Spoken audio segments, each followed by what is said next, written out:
Clean out stress and remain calm, part 1. Listen to this. Stress is not what happens to us. It is our response to what happens.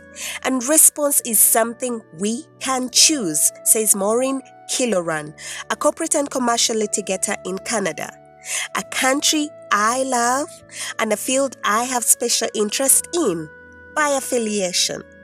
Welcome, my lovely and amazing listeners, to another of the Hope Ignites Healing podcast with your host, Dr. Lillian Kaliisa, a space we speak everything holistic health and healing. And we are in the season we're speaking clean out. We're cleaning out our minds, our bodies, and our spaces for holistic health and especially healing. This week, we're talking clean out stress and remain calm, part 1. I will start at story time. Like we all do, all the time, I had an encounter with a really stressful event where I felt I was not meeting my set deadlines. And in that time, I interfaced with an individual that I thought was extremely difficult to deal with. We meet this all the time, right? But hang on. What was most traumatizing was that they were insulting to my position as a contractee for a service I desired. My efforts to explain and calm the situation I felt were to no avail. He went on and on about the terms of collaboration that were set out, making unfair judgments along the way. Look, his tongue was so heavy, and this is a very common scenario, I know, right? But I will tell you, what made it quite something was that it had stretched over weeks. And our last encounter, the one I talk about, the straw that broke the camel's back, I was done. Also, what made it stand out and worth talking about in this episode was what it did to me. I will tell you that by the end of the day, I was sick. Literally. In 2 hours, I felt an acid reflux in my tummy. It was burning like I had ulcers. I had a headache, and I failed to even further get more targets set for the day. My brain was foggy. Clearly, I had way surpassed my cognitive load. You cannot believe it that in less than 24 hours, I kid you not, my listeners, I had a sore throat and a full-blown flu with a runny nose. Can you imagine? Now I will tell you, previously I would treat it as a common cold going around through everyone. Besides, I work in a place that exposes me quite a bit, which could be true, but now I know better. My body was speaking to me. My emotions were really high through this encounter, and its surrounding, call it sisters, brothers, or even cousins if you so wish. And what is my lesson in all of this?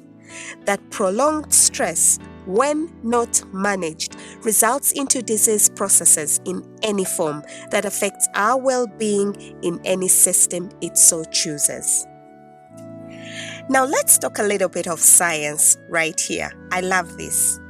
Now you might be sniggering at the incidents as a mere glaring coincidence that I was sick within 24 hours of a really stressful time for me. My emotions were really high and so on and so forth. But listen to this. Stress and pain that I was referring to in the last 2 episodes here at the Hope Ignites Healing podcast is something I will keep telling my audience about, for it has been often underrated, yet is a cause for 90% of disease processes that we encounter in our lives. Now, we all face stress on a daily, and it's not all bad.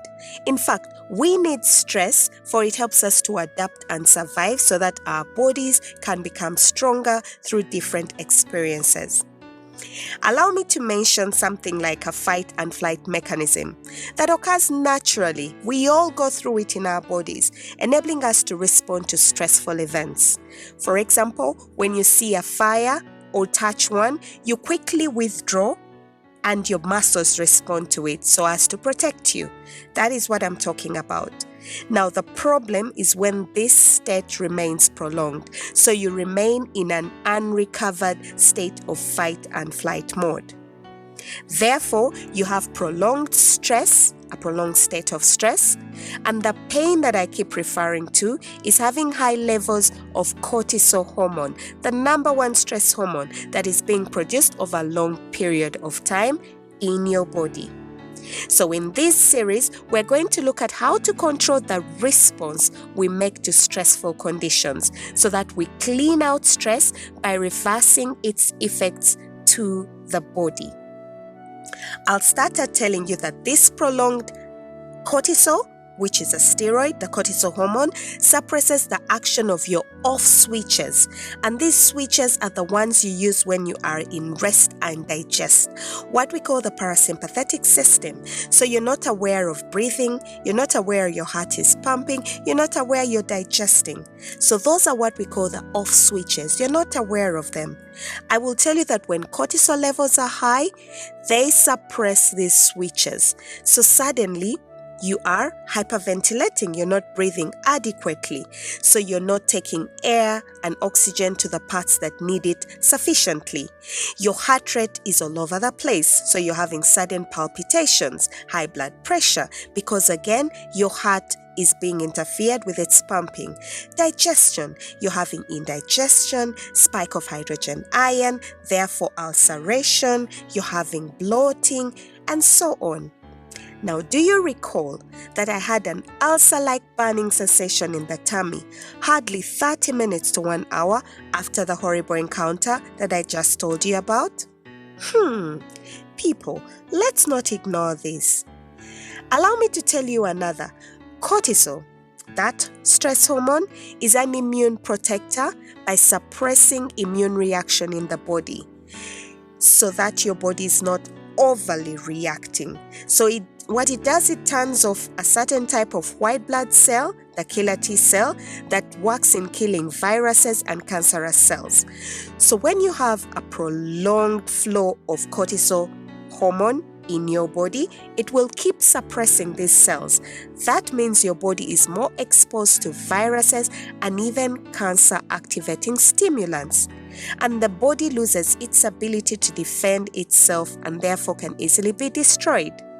Do you remember that I suddenly had a flu and a sore throat in less than 24 hours of my encounter?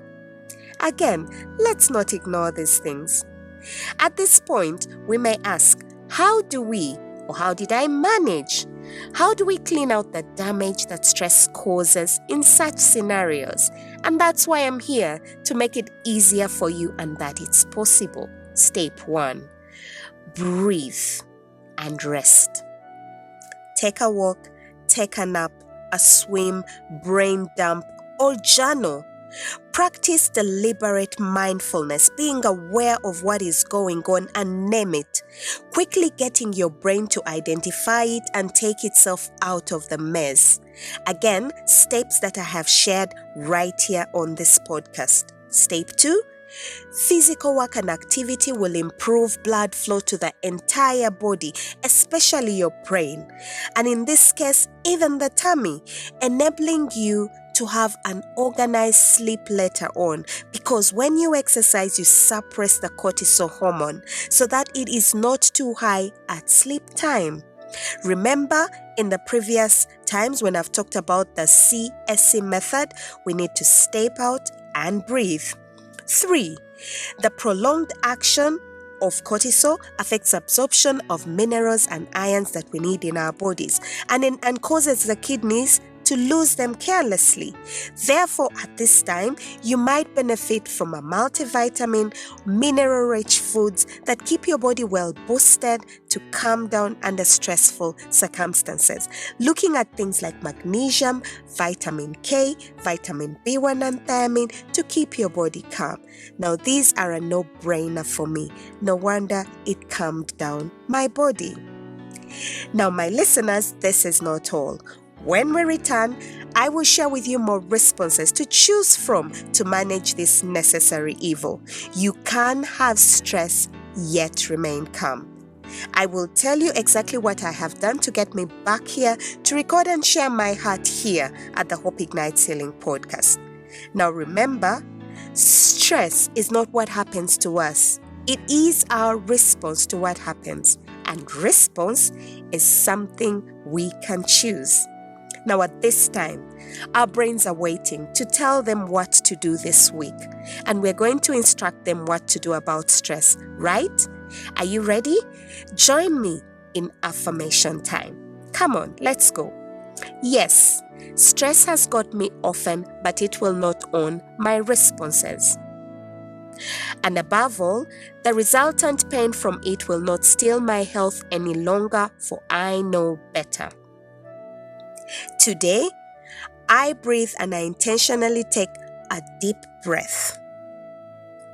I breathe in full health to heal my body from the damages caused by my past.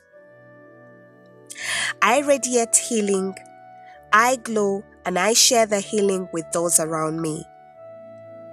My body knows what it needs to do, so today, I take the right choices to choose healing for my body.